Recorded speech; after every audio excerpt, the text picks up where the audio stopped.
আজকে দুপুরে খাওয়ার জন্য কি কি আয়োজন করে নিলাম তাই আপনাদের সাথে শেয়ার করে নিব। আসসালামু আলাইকুম, সবাই কেমন আছেন? আশা করি ভালো আছেন। আলহামদুলিল্লাহ আমিও ভালোই আছি। তাই যাই হোক, তো এই তো ছোট ছেলের জন্য ডিম ভাজি করে নিলাম, আর আমাদের জন্য মাছ ভাজি করে নিব। তো কী মাছ? ছোট ইলিশ মাছ। আজকে দুপুরের মেনু হয়েছে মাছ ভাজি, ডিম ভাজি, আর হলো আলু ভর্তা, আর সাথে আছে মসুর ডাল। এই দিয়ে আমাদের দুপুরে আজ চলে যাবে। ছোট ছেলে তো কোনো মাছ খায় না, তার জন্য ডিম ভাজি করে নিলাম, আর আমাদের জন্য ছোট ইলিশ মাছ ভাজি করে নিলাম। তো ছোট ইলিশ মাছ দেখলে কি হবে, খেতে খুবই মজা হয়েছিল, আর মাছগুলো দেখতেও খুব তাজা ছিল। তো এইভাবে কে কে মাছ ভাজি করে খেয়েছেন অবশ্যই কমেন্টে জানিয়ে যাবেন। এই ছোট ইলিশ মাছ ভর্তাও ভালো লাগে, আমি ভর্তা বানিয়েও খেয়েছি, খুবই মজা হয়।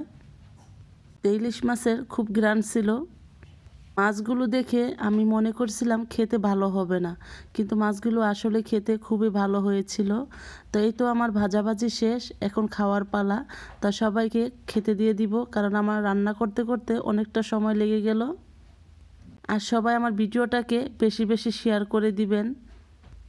এই শীতে সবাই ভালো থাকবেন, সুস্থ থাকবেন। আমার ভিডিওটা এই পর্যন্তই। আল্লাহ হাফেজ।